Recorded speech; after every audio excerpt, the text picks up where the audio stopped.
పెద్ద పెద్ద ఎదవలకు వస్తుంది కానీ నాకు రావట్లా. వచ్చిన వాళ్ళు ఎదవలా మంచోళ్ళ అని వాడికి వచ్చింది వాడు ఎదవా, వీడికి వచ్చింది వీడి ఎదవా అని గతంలో కూర్చున్నాడు. దేవుడు అంటున్నాడు, ఆ ఎదవల సంగతి నీకెందుకురా మంచోడా, నువ్వు క్రొత్తగా ప్రారంభించిన నాయన. నువ్వు వాళ్ళని వీళ్ళని చూస్తూ వాళ్ళ గతాల్లో కూర్చున్నావురా బాబు. నువ్వు దేవుడు నీకు ప్రతిరోజు ఇస్తున్న నూతన శుభోదయాన్ని నువ్వు లక్ష్య పెట్టట్లేదు. ప్రతిరోజు నూతనంగా నీకు ఇస్తున్నాడు, ఒక నూతన ప్రయత్నాన్ని నీకు స్వాగతిస్తున్నాడు. వాళ్ళని వీళ్ళని తలుచుకుంటూ వాళ్ళ గతాల్లోకి తొంగి చూస్తూ నీ గతంలోకి చూస్తూ కరెక్ట్ కాదు. క్రొత్తగా ఆలోచించు, క్రొత్తగా ప్రారంభించు, క్రొత్తగా ప్రయత్నించు. ఒక నూతన ప్రారంభాన్ని మొదలుపెట్టు. నీ సేవకు సంబంధించి, నీ కుటుంబానికి సంబంధించి, నీ పనికి సంబంధించి. ఓకే, ఉద్యోగ ప్రయత్నం విఫలమైందా? ఎంతవరకు విఫలమైందో చూద్దాం, చెయ్యి. ఆఖరి రోజు వరకు చెయ్యి. ఎందుకు జరగదో చూద్దాం కార్యం. నిన్ను పుట్టించినవాడు, నీకంటూ కుటుంబాన్ని ఇచ్చినవాడు, వాళ్ళకి పట్టెడు అన్నం పెట్టడానికి నీకు ఒక ఉపాధి చూపించడా? అంత అన్యాయస్తుడా? చూద్దాం ఆ సంగతి కూడా. ఒకవేళ చూపించలేదు, అప్పుడు తగాదా వేసుకుందాం దేవుడితో. నీ చేత తగాదా వేసుకునేంత అవకాశం ఇస్తాడు నీకు. ఆఖరి నిమిషంలో ఆయన అద్భుతం చేసి మలుపు తిప్పగలుగుతాడు ఆయన జీవితం. నిరీక్షణ పోగొట్టుకోకూడదు, ప్రయత్నాన్ని విరమించకూడదు. రోగం వచ్చింది, ఆ వచ్చిన రోగం అలానేనా పోదా? లేదండి, ఇది పోయేది కాదు, ఇది కంపెనీ జబ్బు.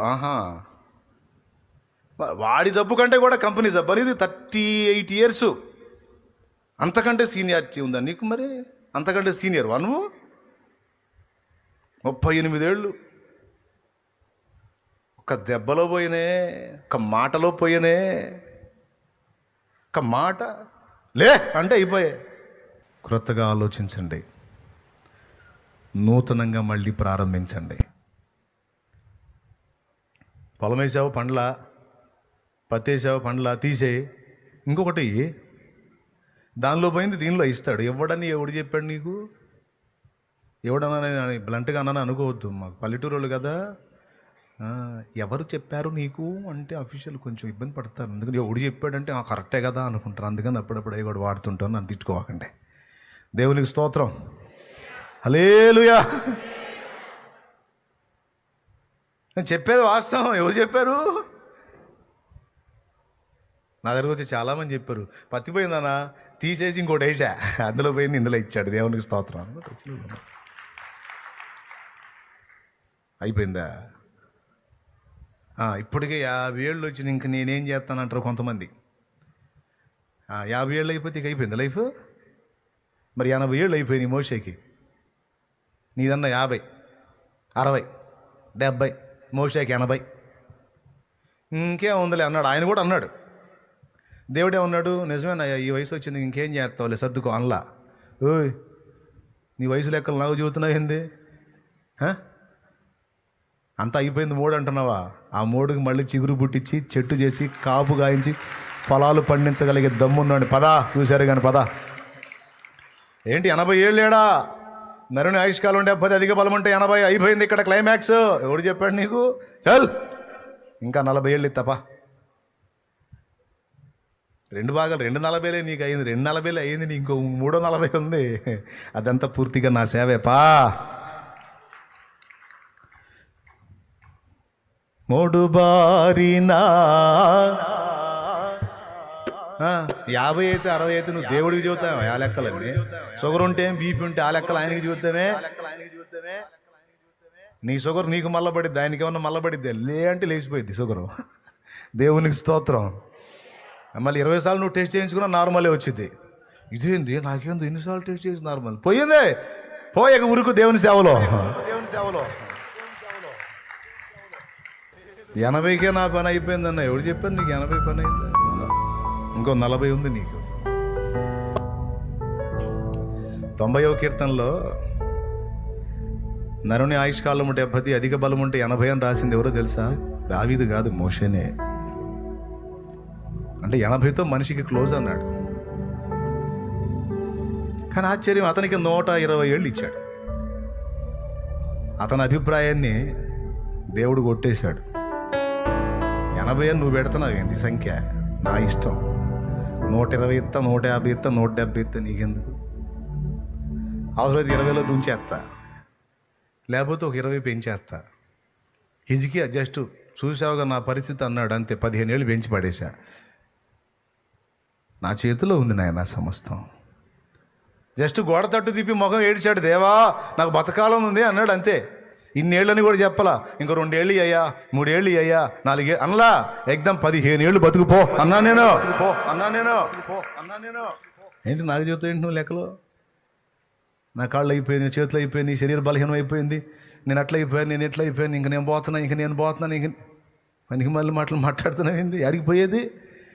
పోయినా కూడా వచ్చేది నా దగ్గరికే కదా. నువ్వు ఏమైనా వేరే ఊరు ఏమైనా పోతావింది? నా దగ్గర రాకుండా ఇంకోసారికి ఏమైనా పోతావింది?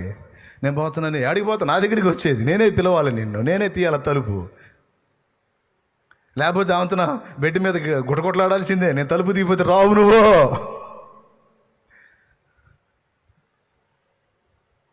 ఎందుకు అయిపోయింది? చాలా టైం పోగొట్టుకున్నా, చాలా లైఫ్ పోయింది, చాలా టైం పోయింది, ఇంకేం చేసేదిలే అని గతంలో కూర్చునే దరిద్రాన్ని మానుకోమని చెప్తున్నాడు పరిశుద్ధాత్మ ఈరోజు.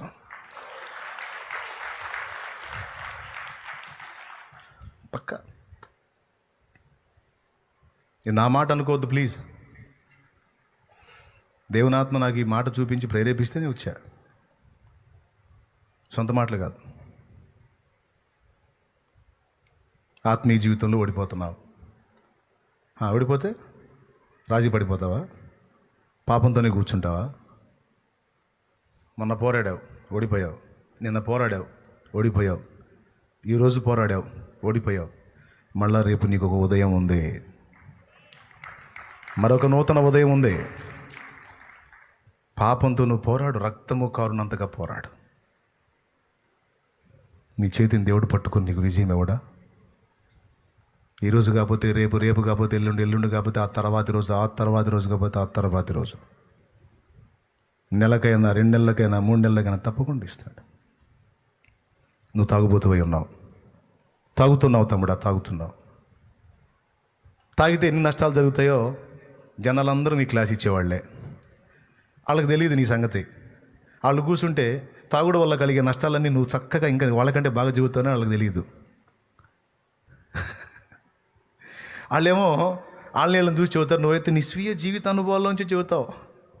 తాగి ఎంత పోగొట్టుకున్నావు, ఎన్నిసార్లు మురికాలలో పడ్డావు, పందుల పక్కన ఎన్నిసార్లు వండుకున్నావు, బజ్జీలు అనుకుని కప్పలు ఎన్నిసార్లు తిన్నావు, అనుభవాలని నువ్వు చెబుతావు ప్రాక్టికల్ లైఫ్లో. స్తోత్రం, హల్లెలూయా. మరి ఫుల్గా తాగి బజ్జీల పొట్లను తీసుకొని వస్తున్నాడు. వాన పడింది బాగా, అంత రోజు గుంట నీళ్ళు ఉన్నాయి, పడ్డాడు, అందులో కప్పలు ఉన్నాయి, బజ్జీలో పక్క పడ్డాయి. ఏం చేస్తాడు?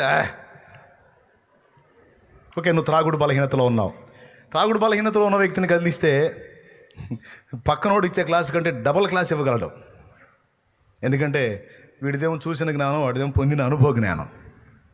నా పాయింట్ ఏంటంటే దానిలో నుంచి బయటికి రావాలి అనే ఆరాటం నీకుంది.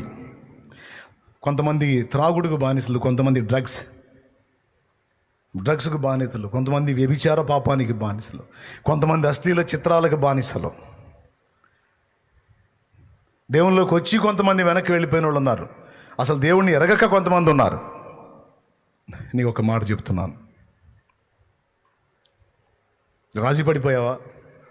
ఇక నేను మానుకోలేను, నేను జయించలేను, నా వల్ల కాదు, అది తీసుకోకుండా నేను ఉండలేను, అది చూడకుండా నేను ఉండలేను, అది చేయకుండా నేను ఉండలేను, అది తాగకుండా నేను ఉండలేను, అట్లా ఇంకా ఏమేం బలహీనతలు ఉన్నాయో వాటన్నిటితో నువ్వు రాజీ పడిపోయావా? అట్లయితే నీకు దేవుడిచ్చే ప్రతి శుభోదయం అంధకారమే. దేవుడు ప్రతి ఉదయం నీకు నూతనంగా ఎందుకు ఇస్తున్నాడంటే, నిన్నటి వరకు తాగావు, ఈరోజు కొంచెం క్రొత్తగా ఆలోచించి ఒక క్రొత్త స్టెప్ తీసుకో, ఇక నుంచి ఒక మలుపు జీవితం తిరిగే అవకాశం ఉంది అని దేవుడు నీతో మాట్లాడుతున్నాడు ప్రతిరోజు. ఏమిటి ఆ నూతన స్టెప్? వదిలే పాత స్నేహాన్ని, వదిలే జస్ట్ చిన్న నిర్ణయం, పాత ఫ్రెండ్స్ని వదిలే, రా, దేవుని సన్నిధికి రా. దేవుని పరిశుద్ధుల సహవాసం, క్రొత్త స్నేహం ఏర్పరచుకో. ఆత్మీయులు చూడు, వాళ్ళతో సహవాసాన్ని ఏర్పరచుకో. సాధ్యమైనంత వరకు దేవుని సన్నిధిలో ఎక్కువ గడుపుతూ ఉండు. బయటికి వెళితే నీ మైండ్ పాడైపోతుందంటే నీకు విస్తారమైన పని ఉండొచ్చు, మొత్తం పక్కన పెట్టేయి. ఒక వారమనో 10 రోజులనో కనీసం 3 రోజులైనా పక్కన పెట్టి నీవు దాని నుంచి విడుదల పొందడానికి నీ వంతు నువ్వు ప్రయత్నం చేస్తున్నావు అన్న సంగతి దేవునికి చూపించు. ముందు నీ భార్య కాదు, నీ ఇంటి వారికి కాదు, వాళ్ళకు నువ్వు చూపినా చూపకపోయినా నువ్వు వ్యక్తిగతంగా ఆలోచించుకో. దాని నుంచి నువ్వు బయట పడగోరుతున్నావు కనుక నీకు దాని విషయంలో ఉన్న ఇరిటేషన్, విరక్తి కనపడినట్లు నువ్వు దేవుని ముందుకురా. దేవా, నాకు ఇష్టం లేదు, ఆ దరిద్రంలో ఉండటం నాకు ఇష్టం లేదు, ఆ చెడిపోయిన చూడటం నాకు ఇష్టం లేదు, ఆ డ్రగ్స్ తీసుకోవటం నాకు ఇష్టం లేదు, ఆ త్రాగడం నాకు ఇష్టం లేదు, ఆ వ్యభిచార పాపం జీవించడం నాకు ఇష్టం లేదు, ఆ అక్రమ సంబంధంలో కొనసాగడం నాకు ఇష్టం లేదు. రా దేవుని ముందుకి. ఓపికంటే ఉపవాసం ఉండవు, కాచుకో దేవుని సన్నిధిలో, గోజాడు దేవుణ్ణి. ప్రతిరోజు ఒక నూతన ఉదయాన్ని ఇచ్చే దేవుడు నీ జీవితంలో నీతి సూర్యోదయం కలిగించి నీలో నిగ్రహ శక్తిని మేల్కొల్పి తన ఆత్మ ద్వారా నీకు బలాన్ని ఇచ్చి నువ్వు బలహీనపడుతున్న ఆ పాపాన్ని అధిగమించడానికి తప్పకుండా నీకు శక్తిని ఇస్తాడు. మనుషులు మాట్లాడినట్టు క్లాసులు కాదు దేవుడిచ్చేది. అధిగమించాలన్న ఆశ నీలో ఉంటే దానికి కావాల్సిన బలాన్ని ఇస్తాడు దేవుడు. నా చెల్లి, ప్రయత్నం చేసి చేసి విసిగావా? స్పిరిచువల్ లైఫ్లో పడుతూ లెగుస్తూ. నా తమ్ముడు, ఆత్మీయ జీవితంలో పడుతూ లెగుస్తూ విసుగు చెందావా? రోజు ఇంత అయిపోయింది నా బ్రతుకు అనుకుంటున్నావా? రోజు ఇంత అయిపోయింది, మళ్ళీ రేపు ఒక రోజు ఉంది నీకు. మళ్ళా ప్రార్థనా జీవితంలో ఎదుగుబదుగు లేకుండా ఆగిపోయాను. ప్రార్థన ఒకప్పుడు చేశాను, ఇప్పుడు చేయలేకపోతున్నాను. వాక్యం చదవలేకపోతున్నాను. ఒకప్పుడు ఎంతో ఆత్మీయతలో మండాను, ఇప్పుడు ఎండిపోయాను, చల్లారిపోయాను అన్ను అంటున్నావా? అంటే నువ్వు ఏమన్నా మరణ పడక మీద ఉండి ఈ మాటలు అనుకుంటున్నావా? ఒకవేళ నువ్వు మరణ పడకలో ఉండి కూడా ఈ మాటలు అనుకుంటే అయినా నీకు అవకాశం ఉంది. నువ్వు మరణ పడకలో ఉన్నా సరే నీకు కూడా ఒక సూర్యోదయం ఉంది. మళ్ళీ నీకు కూడా ఒక రోజు పొద్దు పొడుస్తుంది, తెల్లారుతుంది కదా. నీకు కూడా ఒక నూతన దినం ఉందంటే నువ్వు కూడా దిద్దుకోవటానికి, సరి చేసుకోవటానికి, తిరిగి లేవటానికి, బలం పుంజుకోవటానికి, కోల్పోయిన శక్తిని మళ్ళా పొందుకోవటానికి శాంసన్ లాగా నీకు కూడా అవకాశం ఉంది. దావీదులాగా నీకు కూడా అవకాశం ఉంది. తేడాబడ్డాడు, సింహాసనం పోగొట్టుకున్నాడు, సరి చేసుకున్నాడు, మళ్ళీ ఎక్కాడు. తేడాబడ్డాడు, కళ్ళు పోగొట్టుకున్నాడు, సరి చేసుకున్నాడు, దేవుని శక్తిని వేడుకున్నాడు, శత్రు వినాశనాన్ని ఒక్క రోజులోనే మొత్తం వైనం చేశాడు. ఎవరి కోసం తను పుట్టాడో వాళ్ళ మొత్తాన్ని వైనం చేశాడు. ఆ విజయాన్ని సాధించాడు. ఈరోజు నీకు ఛాన్స్ ఉంది అంటున్నాడు దేవుడు. ఇంకేం చెప్పాలి? ఏవో సంగతుల గురించి ప్రయత్నాలు చేసి విసుగు పుట్టిందా? డోంట్ వరీ, ప్రయత్నం మానొద్దు. నీ ఊపిరి ఉన్నంత వరకు పోరాటం ఆపొద్దు, ప్రయత్నం మానొద్దు. నీకు దేవుడు నూతన క్రియలు సిద్ధపరిచి ఉంచాడు, నూతన జీవితాన్ని సిద్ధపరిచి ఉంచాడు, నూతన జీవాన్ని సిద్ధపరిచి ఉంచాడు, నూతన భవిష్యత్తు నీది కాదని ఎవరు చెప్పగలరు? ఇవన్నీ వట్టి మాటలని ఎవడు అనగలడు?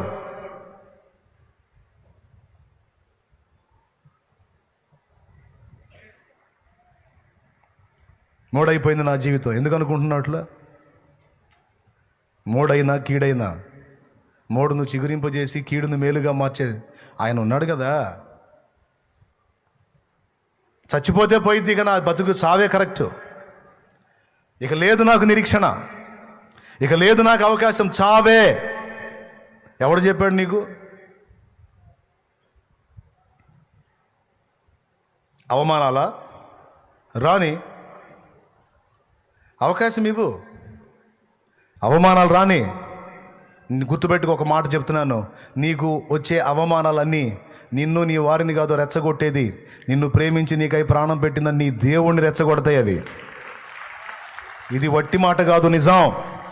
నీకు వచ్చే అవమానాలు, నీకు వచ్చే తృణీకారాలు, నీకు వచ్చే దూషణలు, నువ్వు రోడ్డు పాలైన పరిస్థితి, ఈ అవమానాలన్నీ నిన్ను కాదు రెచ్చగొట్టేది, నీకెవరు తోడై ఉన్నాడో ఆయన్ని రెచ్చగొడతాయి. నీకు తెలుసా ఏలియాని ఏమని శపథం చేసింది యెజబెలు? రేపు ఈ టైం కల్లా నా ప్రవక్తల్ని చంపాడు కనుక ఈ ఏలియా అనే వాడి ప్రాణం వాళ్ళలో ఒకని ప్రాణం వంటి వానిగా నేను చేయకపోతే, ప్రాణం వంటి దానిగా చేయకపోతే నాకు గొప్ప అపాయం, గొప్ప కీడు కలగాలని ఆమె కోరుకుంది యెజబెలు. ఒక్కసారి చూస్తారా 19వ అధ్యాయం 2వ వచనం, మొదటి రాజుల గ్రంథం. యెజబెలు ఒక దూత చేత ఏలియాకు ఈ వర్తమానం పంపించెను.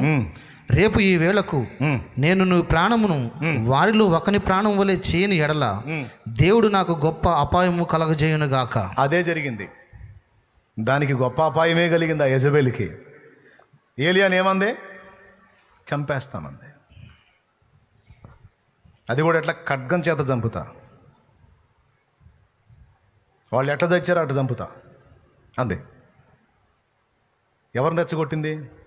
ఏలియా కాదు, ఏలియాని రెచ్చగొట్ల. ఏలియాకి దడబుట్టింది. దేవుని స్తోత్రం. దడబుట్టి దుర్మార్గురాలు రాణి చేసిద్ది, ఎందుకు వచ్చిన గొడవ అని అరణ్యంలోకి పోయాడు. కానీ యెజబెలు శబ్దాన్ని ఎవరన్నారు తెలుసా? దేవుడు అన్నాడు. ఈయన ఏం చేశాడు తెలుసా? 21, చంపుతావా నా దాసుడిని చంపుతావే నువ్వు? అసలు చావే లేకుండా చేస్తాను నా దాసుడికి అన్నాడు. అట్లా ఉంటుంది మరి ఆయనతోని. దేవునికి స్తోత్రం. ఎవరితోనే? రెచ్చగొడితే అంతే మరి. చంపుతావా నువ్వు?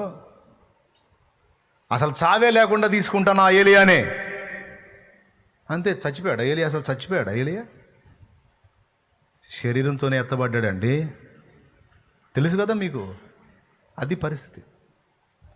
నిన్ను కదిలిచ్చేవాళ్ళు నిన్ను కాదు, నిన్ను ప్రేమించే దేవుణ్ణి కదిలిస్తున్నారు. గుర్తుపెట్టుకో. నిన్ను ఆరడిపరిచేవాళ్ళు నిన్ను కాదు, నిన్ను ప్రేమించే దేవుణ్ణి ఆరడిపరుస్తున్నారు. నిన్ను అవమానపరిచేవాడు నిన్ను కాదు, నిన్ను ప్రేమించే దేవుణ్ణి అవమానపరుస్తున్నాడు. నిన్ను కదిలిచ్చాడు నిద్రపోతాడు, కానీ దేవుణ్ణి కదిలిచ్చాడు ఎట్ నిద్రపోతాడు? ఆడి అవమానం వాడి నెత్తి మీదకి వచ్చేటట్టు అవుతుంది పరిస్థితి. పక్క ఏం గురించి చిరునవ్వే నీ పని. చిరునవ్వే. నేను ఎదుర్కొన్నా నా లైఫ్లో. చిరునవ్వులు నవ్వారు కొంతమంది నన్ను చూసి అని. మొత్తం వివరంగా చెప్పనులే. గోడు ఏడ్చేటట్టు అయితే పరిస్థితి చాలా ఉన్నాయిలే. ఆయన పబ్లిక్ చేతి ఏడిచేస్తారు. ఎందుకు వచ్చిన గొడవ? దేవునికి మహిమ. నవీన్ అవమానపరిచి నవ్వుకున్నల్లా నేను నవ్వుకుంటా ఉంటా. నన్ను అవమానపరిచి పండగ చేసుకుంటాకే చేసుకో, ఏం పర్లేదులే. అంత అలదించుకొని నేను కూడా నవ్వుకుంటా. ఎందుకంటే నాకు తెలుసు, అనుభవం ఉంది.